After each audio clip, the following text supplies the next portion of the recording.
Well, USDA's updated supply and demand numbers yesterday. U.S. corn ending stocks saw a significant correction downward, way more than the trade expected. Apparently because of an increase in old crop usage. Soybeans were also a bit lower than traders expected, not much. Kohli and Cavanaugh are tuning up to give us their take on the numbers coming up straight ahead. And of course, the boys are always brought to you by the Allen County Farm Bureau. Your county farm bureau is pretty busy right now, getting all prepped for the county fairs all over the state, as well as the state fair. Wow, how did we get here? Time flies, man. Celebrating the contributions of Hoosier farm families, providing food, fuel, and clothing to our state. That's what they bring people at the state fair. So they're always on the stick, Support your Farm Bureau with a membership. Go online to itpaystobeamember.org. Well, gentlemen, very interesting report.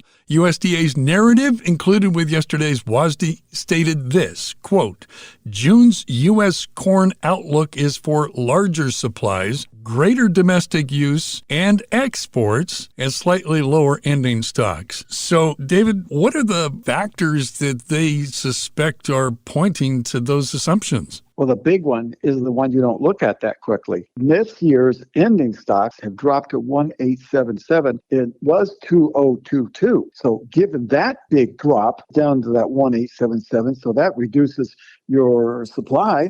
And additionally, feed usage for corn. Yes, 5825. That is a big, big change in the corn. And they've lowered the price of corn from $4.40 to $4.30. So the news was good, but the USDA says it doesn't help out the price at all. That makes no sense. Once again, we get strange numbers coming from the USDA, and that's one of them, but I expected no surprises. The market was not expecting any surprises, which that's when you get them, is when you don't expect them. But they really made a sharp drop in the old crop and the new crop corn carryovers versus expectations and versus even last month. Now, what caused that, David? I mean, obviously it's coming from demand because they kept the yields essentially unchanged. They did increase the corn acres because we saw more acres get planted on corn. Obviously, demand increased quite a bit, but where'd that come from? Well, it was both export usage. That went up from 2200 to 2225. And again, it was feed usage again from 5750 to 5825. I don't know where these animals are coming from.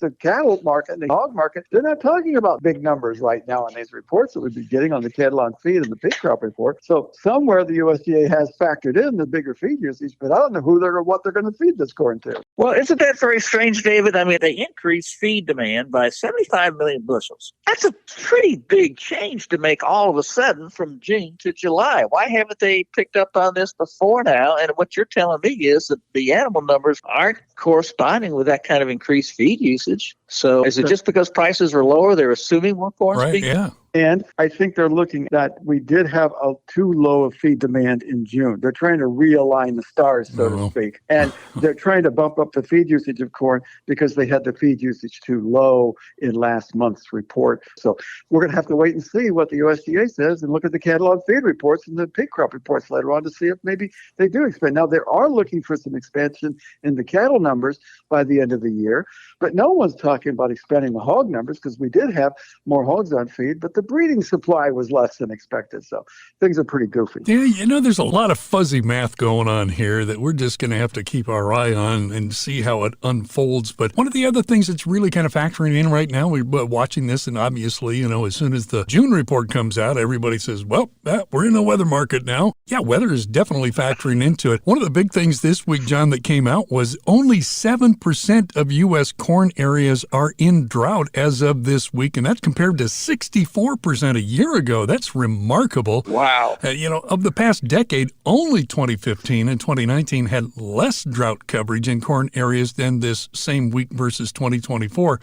So if we're looking at the weather and we're looking at the amount of rain that Hurricane Beryl brought through at least the eastern part of the Corn Belt, my gosh, drought is just not a big consideration this year at this point. Oh, no, it's the opposite now. I mean, we're having some of the most ideal precipitation across the entire Midwest that we've seen in quite a while. Amazing, this hurricane came through at this time of the year because it was the earliest severe hurricane ever, a real fluke, and then it swings right through the heart of the eastern Corn Belt, right in the middle of pollination. Could you ask for anything more ideal than that? Nope. And David, I was going to ask you this question too. Was despite what I saw as a pretty bullish report by increasing the demand and reducing the carryovers from less than expected, but the market didn't really respond, like I thought it would. Why? It's got to be because the market currently is trading a higher yield. The government came out at 181. They really didn't make a change there, but I think the market today, with this rain that's come through this week through the Midwest, and given the crop conditions report this past Monday, which were really, really good, obviously the market's building in a higher yield than 181. I don't know what they're trading, but I bet they're trading somewhere in the vicinity of 183 to 184 at the moment. And that's why this market just kind of stalled here despite the bullish report. Yeah, the people on Twitter right after the report came out were complaining that we're not looking at a higher yield on corn. Why isn't anybody talking about a 183 or 184? Production at 15,100,000,000, that's going to be increasing too. So we got to keep that in mind because last year was 15,342. So we got to get this corn production number even higher. And the big, I think, situation we're looking at too is the fact that, yes, we're using more corn for feed, but we're not using the beans or wheat as much. The wheat market got really big surprise. And I heard this week that the funds have the biggest short position in corn that they've ever had. They continue to sell rallies in corn. Jeez. So I'm telling you, well, if they ever come out of it, you're going to see, like Cape Kennedy, you're going to see the rocket take off and go. But I don't know when they're going to set the rocket off. I haven't heard a countdown yet. Yeah, right. David, you mentioned the wheat and that crop. They set it to top 2 billion bushels, blowing away the trade estimate. Talk about that. Yeah, because last year it was 1,812 for this year coming up. And the last time they talked about it was 1,875. Now they got us up to 2,000,000,008. And they've reduced imports of wheat. Well, of course, we got more wheat than we wanted, so we don't have to worry about that. So wheat supplies continue to grow. And we're not looking at increased export numbers, like from 800 to 825. That's not that big of an increase. And they've dropped the average price of wheat, get a load of this, from 650, now get ready, to 570. Wow. That is a pretty big jolt. Yes. And I think they're going to have to deal with that somehow. Well, that's falling off the cliff right there. And then combine that with wheat exports outside the EU. They're declining by 26% on the year. They put that now down to 7.5 million metric tons. They had a lot of rain at their harvest, which caused that. But point of it is that we've got more, they've got less. That would seem that we're in a pretty decent position. And why would they be dropping the price like that? Yeah, definitely so, because they are looking at, I feel, a little bit higher feed usage for wheat, but we've got more wheat than we know what to do with. And, everybody's trying to go gluten-free. Well, that's cutting out wheat too. And this is all pointing the bearish finger at wheat, and it's paying attention to it. Yeah, but like Rob was saying, with European exports expected to be down, you think that would shift some business back to the U.S. But what you're saying is, David, we got so much wheat and supplies are so big, it doesn't matter. Right. We've got plenty of it to sell, in other words. So therefore, there's nothing in there to really rally the price. Obviously, that's not going to help corn either. John, you had mentioned a couple of things that I wanted to go back to here, and you were talking about the increased crop condition report that we got. Definitely, it wasn't a big, huge boost, but some states, pretty significant boosts. But I think one of the more important considerations right now has to do with the fact that National Weather Service suggests that we're going to be going into several days, is what they say, and it looks like about maybe 6 to 8 days of temperatures reaching about 100 degrees in several parts of the Corn Belt. But the good news here is that 24% of the corn in the country is silking right now, which means plants are entering into the pollination stage, and that is 10 points ahead of the 5-year average. And soybean blooming is at 34%, which is 6 points ahead of the 5-year average. We're going into pollination a little bit earlier, and we're going in with plenty of moisture. So doesn't that suggest to you, John, that some of these yield numbers need to get boosted up a bit? Absolutely, no question about it. We're seeing some awfully good conditions and got plenty of subsoil moisture, and we got rain just as we're getting into the height of pollination. So I don't think there's any question. You're going to start to hear more and more talk about yields in the vicinity of 183, 184, maybe even 185, depending upon how future rains come through. But yes, that talk will be in the market, and you're going to hear a lot about it in the coming weeks. And these conditions, holy cow! Indiana's got a pretty good looking crop, but Ohio, it gained 8 points. How about Ohio gained 8 points on the good excellent corn number last week, went to 74% good excellent. Wow. Indiana's it was up 2 at 67%. But my point is, these Indiana and Ohio have an awfully good looking corn crop, I think. But you go out west to the big states, and it's even better. Iowa is at 76% good excellent, Illinois at 67%, and Nebraska at 80%. Wow.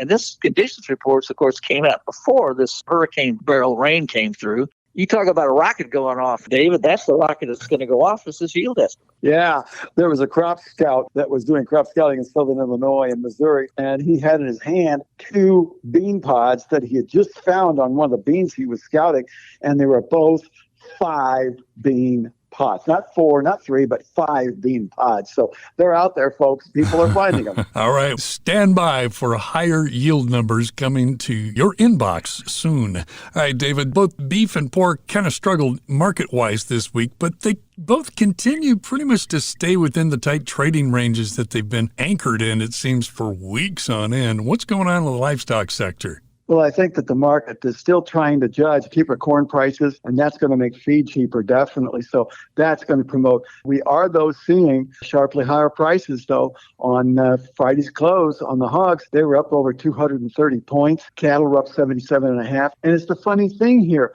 We continue to see very good demand for meat. And that's what's driving the hog market right now, because people are wanting to eat meat, and they are. It gets chicken every day of the week. It gets a little tiring. No, it doesn't. I love my chicken that much, but for some people it does.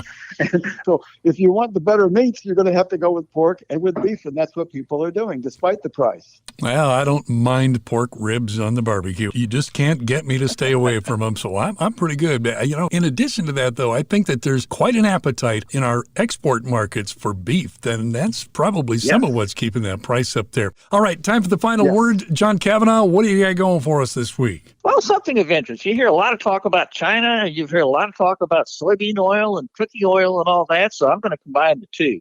There's currently a lot of public outrage in China over allegations that a major state-owned food company has been cutting costs by using the same tankers to carry fuel and cooking oil.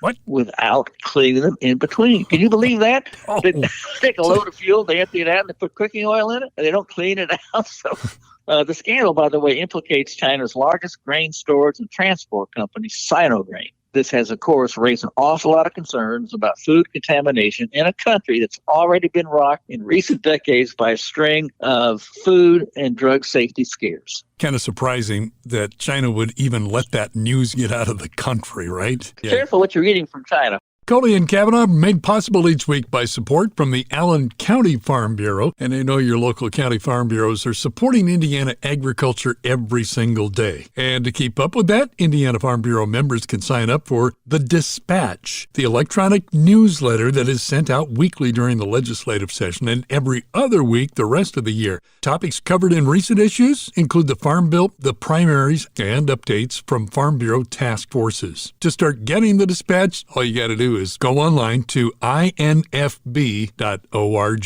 Just another one of the great benefits you get from your membership. Go online to itpaystobeamember.org. Podcasts by Federated Media.